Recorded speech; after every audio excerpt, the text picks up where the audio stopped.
My dad's suicide letters, my dad's suicide note. My dad committed suicide August 14th, 2017. And it was something I never prepared for. And it was something I never expected. My dad was everything to me. He was a big rock in my life that whenever I was struggling, he was who I went to. And I want to share his suicide notes. If you're new to my channel, my name is Eric. I'm not a doctor, I'm not a counselor, I'm not a therapist, I'm none of that. I'm diagnosed with ADHD, PTSD, depression, and anxiety, GAD and MDD. I've self-harmed before. I'm a recovering cocaine alcoholic addict.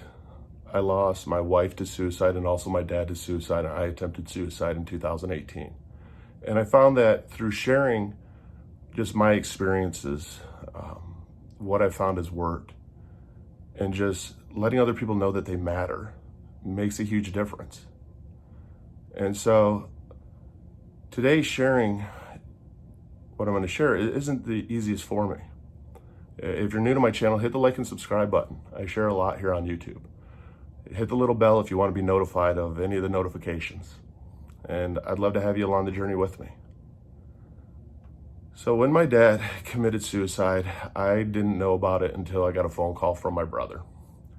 It was about 9:30, 10 at night, California time, Pacific Standard Time. My family lives in Michigan, so I knew there was an issue, and eventually picked up the phone and talked to my brother, and he let me know that, Dad committed suicide.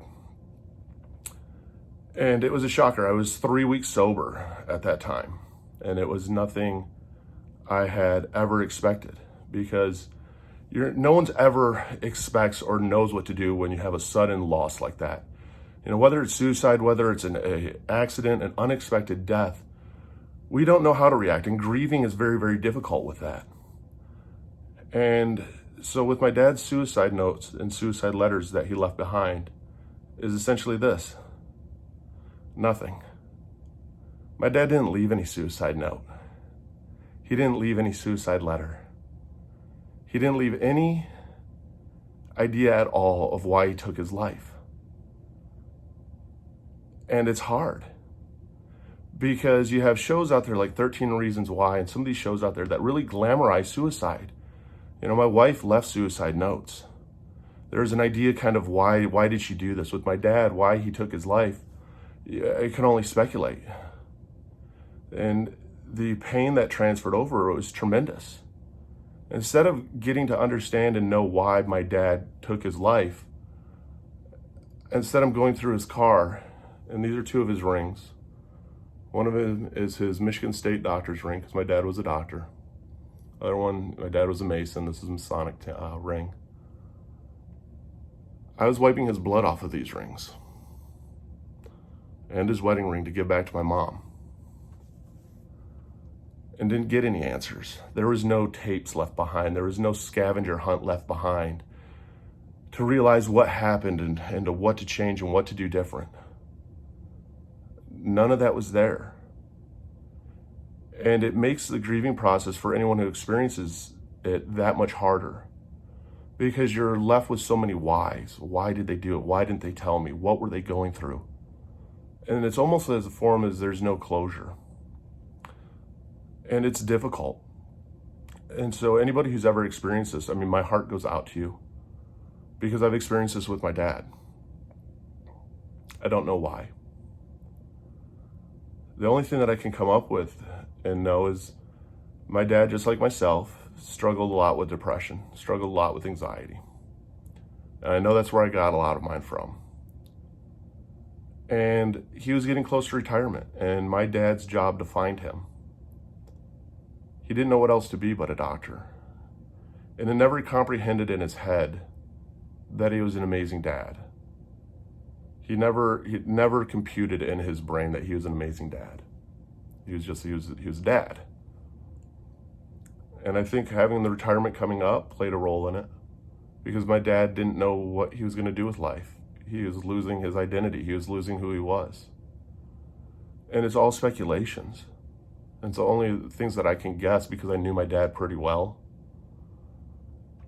And I know a lot of stuff like that plays a huge role in our head. That's one of the things I always tell people. I mean, don't let anything define you but you. Don't let a marriage define you. Don't let a relationship define you. Don't let job define you. Find your different goals and your different passions out there, because that's what gets you through this hard times. I mean, that's what's gotten me through a lot of my hard times, is belief and understanding and other things out there. That I have a lot of different things to look forward to instead of just one thing.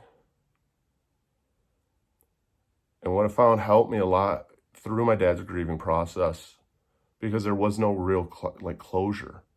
It was just an abrupt end, is the good memories I had with him. And I have a firm belief that my dad's watching over me. And that I want to make him proud still. Because I used to thrive on that, of making my dad proud. And so I still do everything I can to make my dad proud. I want him to be looking down on me and going, that's my son. And I'm proud of him. And that brings me comfort. Realizing that the past is the past and that I can't change it, and that I was blessed to have the time that I did with him. Those are things that I find comfort in, that help me actually through the grieving process, because there was no closure. I know my dad didn't do it maliciously against me. I know it wasn't a logical thought process, because when I attempted suicide, mine wasn't a logical thought process of realizing who I would hurt, doing this. I thought I would be relieving everybody of pain. And that's again why it's so important to talk and so important to share what you're going through, because when you get to that point that you feel that nobody cares, nobody understands, and you really step back, and how much of an effort did you take to truly share with someone how you feel? Because my dad didn't truly share with me how he feels or how he felt. My dad didn't tell me that I'm hurting inside and I want it to stop. I'm in this much pain. But in his own head, he probably had done cries for help, and no one paid attention, so he felt alone. He felt broken. He felt damaged. That wasn't the case. We hope that people almost can read our minds sometimes when we're struggling and when we're suffering, and nobody can. It's us that has to speak out and reach out. And I know it's hard, and you might think that people don't understand. But did you really communicate the message to them of what you're going through? Anytime that I've struggled, I've never communicated the message right. The only time I ever really communicated right was when I tried to take my life, and I was like, something's wrong, I need help. And I finally was able to spit it out, what was going on. And everybody I thought I was a burden to, and everyone that I felt that I was broken, that I was dragging down in life, were the ones there pushing me back up, going, we got this together. But at that time, my brain didn't think that. And my brain was so set on that's not the case, that it proved my brain wrong. And it was a healing experience even for me to learn that my brain can be that powerful, that it literally, I think that I've had conversations with people that I haven't. I'm not mad at my dad for not leaving any suicide notes. In fact, in a way, over time, I've been thankful for it, because it doesn't let me dwell on the hindsight of if I coulda, shoulda. And I know that he's not in pain anymore. So for anybody out there right now that's in pain, that is struggling, know that it's okay. But please reach out for help.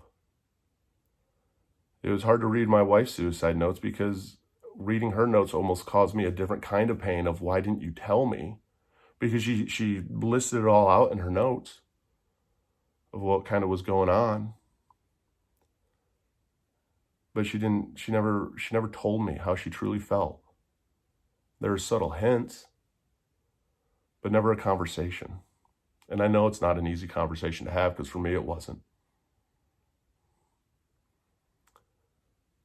I understand the pain. And for what you're going through, you're going to get through it. And the strongest thing you can ever do is ask for help. So if you're watching this, from a boy that lost his dad to you, stay for a while and talk. Let us know what's happening. Let us know what's going on. and let us be there for you. Because I would have did anything for my dad. And I can't be there for my dad, but I can be there for you. And I can remind you every single day that you're fucking amazing and that you deserve to be here. And for that, I'm proud of you for never giving up. And I believe in you because you're still standing. And the shit that you're going through, it will get better. I look at my dad's rings, and this is what I got left of him. But your story isn't over yet. I believe in you. And you will do this. And it will get better. Hit the like and subscribe button. I'd love to have you along with me. I'd love to have you stay a little longer and show you that you do matter. Down in the description down below, I have links to my mental health Discord community for peer-to-peer support. Got links to things on Amazon that I use, fidget cubes, fidget spinners, things that I use for my anxiety, my depression. Even have a link down below to BetterHelp. Just get help and realize that you matter and reach out and tell somebody that you're struggling. So stay a little bit longer and together we got this. And if nobody's told you today, I love you and I'm proud of you.